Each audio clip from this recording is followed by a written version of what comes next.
네. 많은 비에 하천마다 홍수 경보가 내려졌고 지자체들은 하천이 범람하거나 범람 우려가 있는 곳에 인근 주민들에게 대피 문자를 보내기도 했습니다. 호우가 지속되면서 지반이 약해지자 산사태 위기 경보가 잇따라 발령되고 있습니다. 추가 피해도 우려되는 상황인데요. 서준표 국립산림과학원 산사태 연구과 박사와 더 자세히 알아보겠습니다. 박사님 나와 계시죠? 네, 안녕하세요. 네, 어제부터 전국 곳곳에 많은 비가 쏟아지고 있습니다. 기록적인 폭우로 산사태도 비상인 상황인데 현재 산사태 위험이 가장 큰 지역은 어디입니까? 네, 현재 산사태 위험이 상대적으로 높은 지역은 대전, 세종, 충남, 충북 지역인데요. 오늘 오전 6시 30분 기준으로 이 지역은 위기경보 단계 경계에서 심각으로 상향되었고요. 13시 30분 기준 서울, 인천, 제주를 제외한 전 지역이 주의에서 경계로 상향되었고 이 지역에도 주의 단계이기 때문에 전국 전체에서 주의가 필요하다고 할 수 있습니다. 예, 알겠습니다. 이 산사태 위기경보 단계가 구체적으로 어떻게 나뉘는지 또 각각의 단계가 어느 정도로 위험한 건지도 궁금한데요. 설명해 주시죠.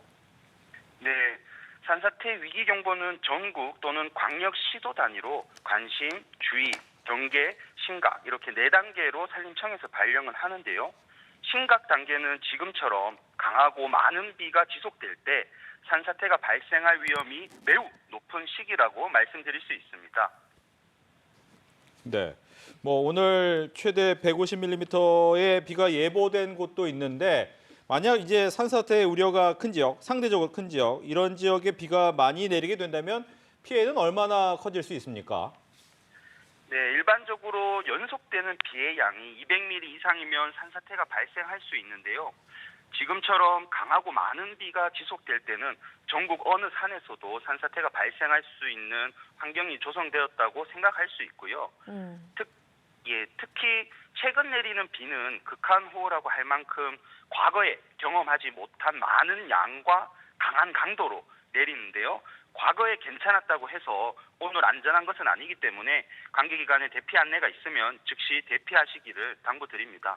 예, 특히 걱정이 됐던 것이 올봄에 산불이 났던 지역들이 있잖아요. 산에 있는 흙이 많은 물을 머금기 때문에 산불로 인해서 산사태 위험이 커질 수 있을 것 같거든요. 이런 지역들의 산사태 우려는 어느 정도입니까?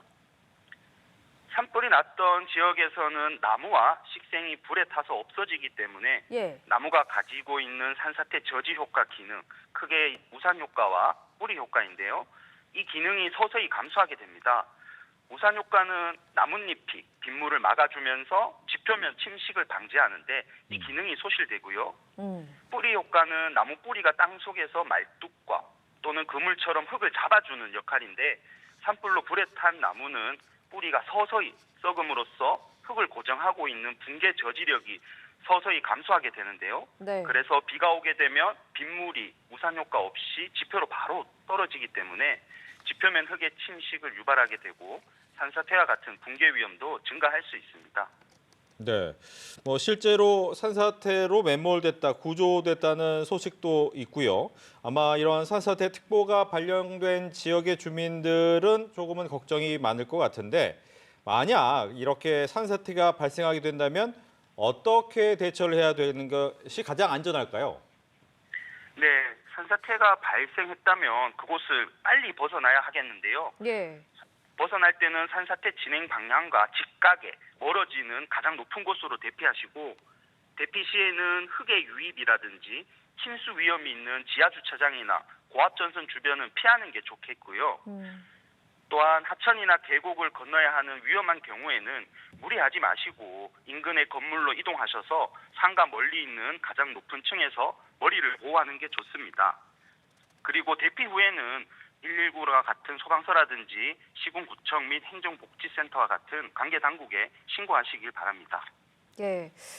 그래도 가장 이제 안전한 방법이 산사태 전에 미리 대피를 하는 게 아닐까 싶은데 산사태 전에 미리 산사태가 곧 일어나겠구나 하는 징후를 알 수 있는 방법은 없을까요? 네, 산사태가 발생하기 전에는 몇 가지 사전 징후가 있는데요. 물이 흐르지 않는 곳에 샘물이 샘솟는다든지 아니면 물이 흐르는 곳이었는데 물이 흐르지 않는다든지 흙과 돌에 흙탕물이 흘러온다든지 뭐 돌이 부딪히는 큰 소리가 난다든지 하면 산사태 발생 징후이기 때문에 즉시 안전한 곳으로 대피하시는 게 좋겠습니다. 네. 뭐 하천 주변과 저지대 특히 알림 문자 재난 방송을 많이 유의해야 된다라고 하는데 어떻게 해서 그 내용을 대피 명령을 어디서 알 수 있는지도 궁금하네요. 네, 지금처럼 비가 많이 올 때는 언론을 통해서 기상 정보와 산사태 위험 상황을 확인하실 수 있고요. 대피 안내는 재난 문자를 통해서 전달되는데요. 그 외에도 마을 방송과 같은 수단으로도 안내를 하고 있고요. 또한 인터넷을 통해서 산림청 산사태 정보 시스템을 검색하거나 또는 스마트폰의 스마트 산림제 앱을 통해서 국민 행동 요령과 대피 장소를 확인하실 수 있고요. 여기서는 또 부모님 댁과 같은 특정 지역이나 아니면 현재 내가 있는 곳에 산사태 위험성에 대해 확인하실 수 있으니 이를 통해서 위험성을 알리고 위험하다면 대피하시는 게 좋겠습니다. 네.